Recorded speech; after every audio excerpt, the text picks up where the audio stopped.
kind of crazy. You don't hear of things like Walmart closing. Walmart. Oh my God. Oh my God. My Shayla. In just under 3 weeks, over 100,000 Americans lost their jobs. The reason wasn't a natural disaster or a financial crash, it was a sudden spike in import tariffs.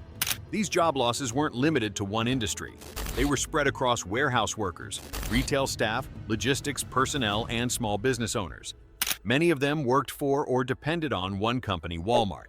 Walmart, the largest retailer in the United States, has permanently closed over 40 of its retail stores and several major distribution centers.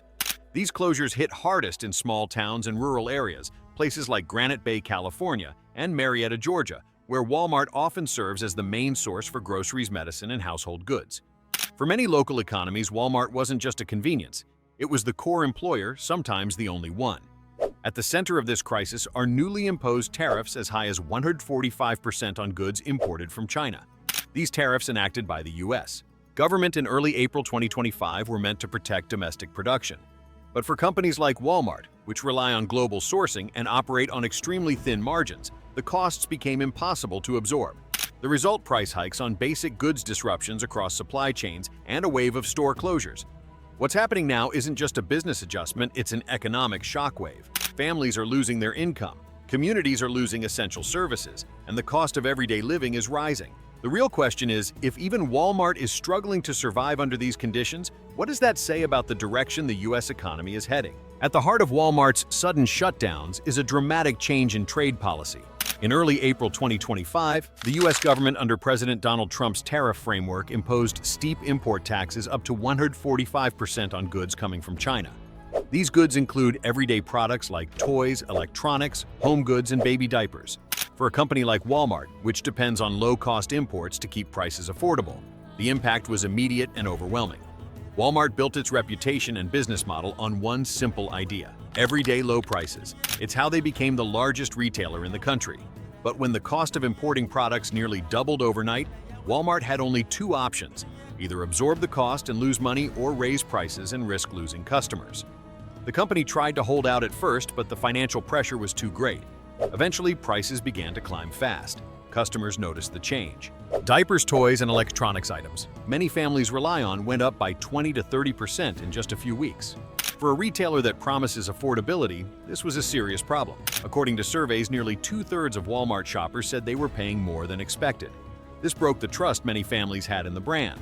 Walmart wasn't alone. Other retailers felt the squeeze too. But because of Walmart's scale and visibility, it was the first to show just how damaging these tariffs could be. What started as a policy move to protect American manufacturing quickly turned into a financial crisis for retailers and a budgeting nightmare for millions of working families. The decision to close over 40 Walmart stores wasn't just a corporate move, it was a devastating blow to the communities that depended on them. These closures hit states across the country, including California, Ohio, Wisconsin, and Colorado. And in many of these places, Walmart wasn't just another store, it was the store. In rural towns and small cities, Walmart often serves as the only nearby place where people can buy groceries, fill prescriptions, meds, or access basic services. So when a store shuts down, it's not just inconvenient, it's life-altering. Some families now have to drive over an hour just to buy diapers, milk, or pick up medication. For those without reliable transportation, the impact is even worse. But the damage doesn't stop at the store's front door. Around each Walmart are dozens of small businesses like diners, gas stations, hair salons, and dry cleaners that rely on Walmart's foot traffic to survive. When Walmart closes, these local businesses see fewer customers. Some are forced to cut hours, lay off workers, or shut down completely. The ripple effect is real. In one small town, a former employee put it simply: "When Walmart closed, we lost more than just our jobs, we lost hope." The economic hit is only part of the story. There's also a deep sense of betrayal. Many communities feel abandoned. Walmart was a pillar of daily life, a place where people worked, shopped, and gathered. Its sudden departure leaves empty buildings, lost income, and a vacuum that no other business is able or willing to fill. For many Americans in these areas, the Walmart closure feels like a symbol of something bigger, a system that no longer works for them.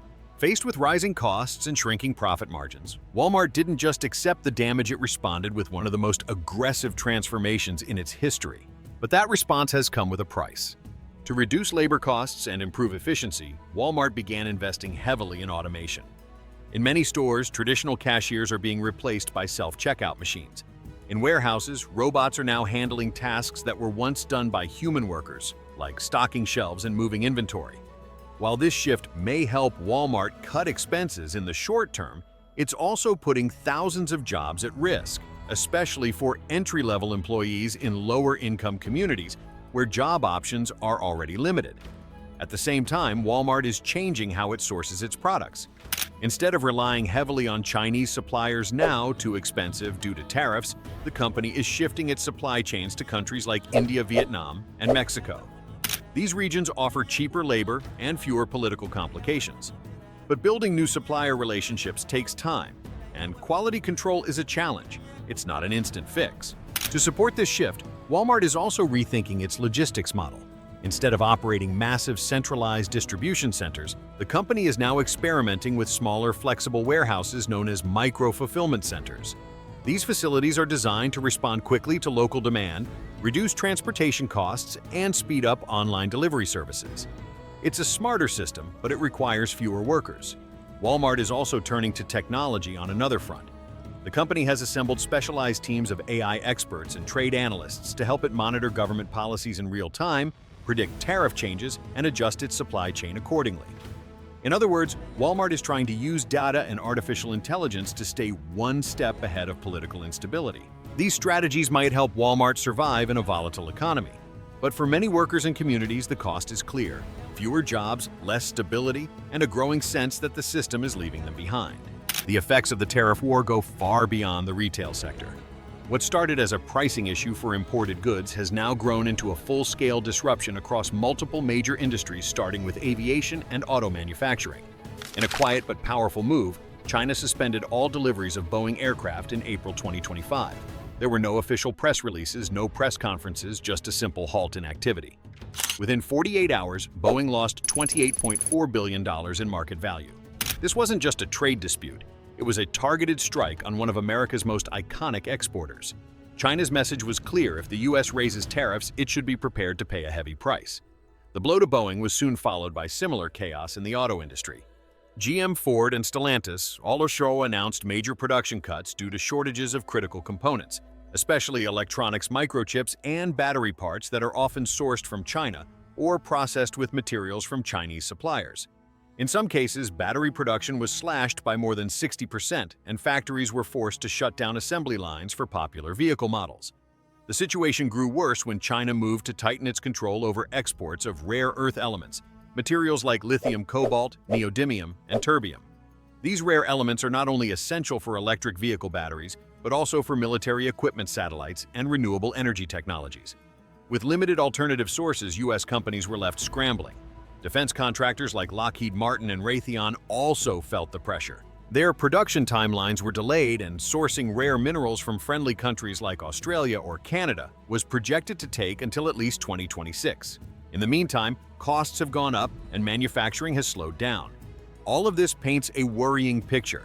The U.S. is deeply dependent on global supply chains, and when a major link like China is disrupted, the consequences spread far and wide.